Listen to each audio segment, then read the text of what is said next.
Дарга эрхэм гишүүдээ Монгол Улсын их хурлын даргын 2024 оны 85 дугаар захирамжаар байгуулагдсан ажлын хэсэг 2024 оны 9 дугаар сарын 5-ны өдрөөс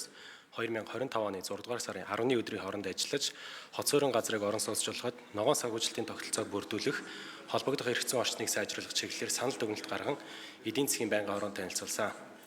Эдийн засгийн байнгын хороо Монгол Улсын их хурлын тухай хуулийн 5 дугаар зүйлийн 5-ын 1 дэх хэсэг, Монгол Улсын их хурлын чуулганы хуралдааны дэгийн тухай хуулийн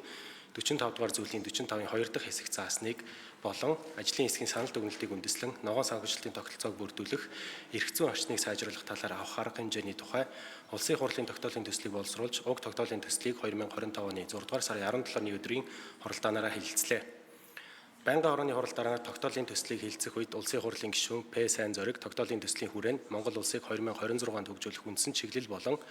Монгол Улсын 2026 оны улсын төсөвтөд уялдсан хэсэх, иргэжлийн улсын төсөвт хэрхэн тусгах талаар тооцоо судалгаа хийсэн хэсэх, эдийн засгт үзүүлэх нөлөөлийн талаар хийсэн дүгнэлт байгаа хэсэх, сууц өмчлөгчдийн холбооны эрх зүйн байдлын тухай хуулийг тодорхой болгох, ногоон орон сууцны загвар стандартын талаар мэдээллийн сан бүрдүүлсэн хэсэх, бэлтгэл ажлын талаар асуулт асууж хариулт авлаа.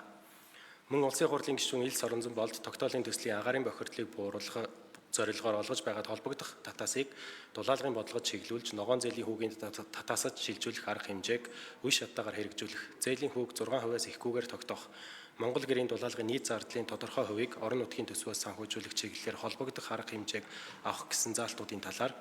Улсын хурлын гишүүн П. Сайн зориг хуучны орон сууцыг дулаалгах асуудлыг нийслэлд хариуцуулан иргэдэд хариуцлагатай хамтран ажиллахын зүйтэй талаар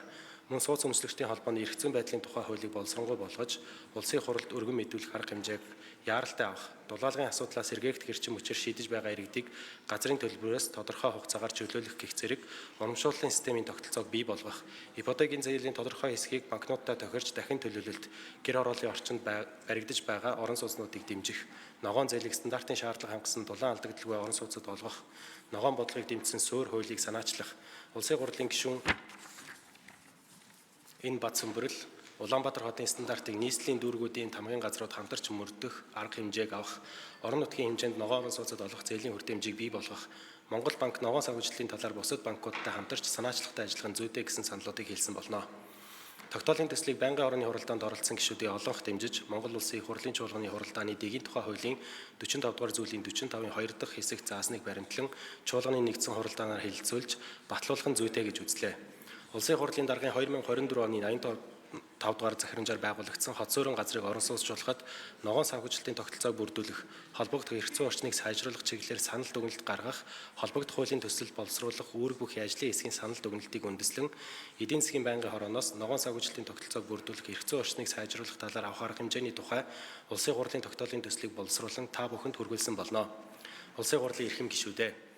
ногоон санхүүжилтийн тогтолцоог бүрдүүлэх, эрх зүйн орчныг сайжруулах талаар авах арга хэмжээний тухай Улсын хурлын тогтоолын төслийн талаарх эдийн засгийн байнгын хорооны санал дүгнэлт тогтоолын төслийг хэлэлцэн шийдвэрлэж өгөхийг та бүхнээс хүсье. Анхаарал тавьсанд баярлалаа. За баярлалаа.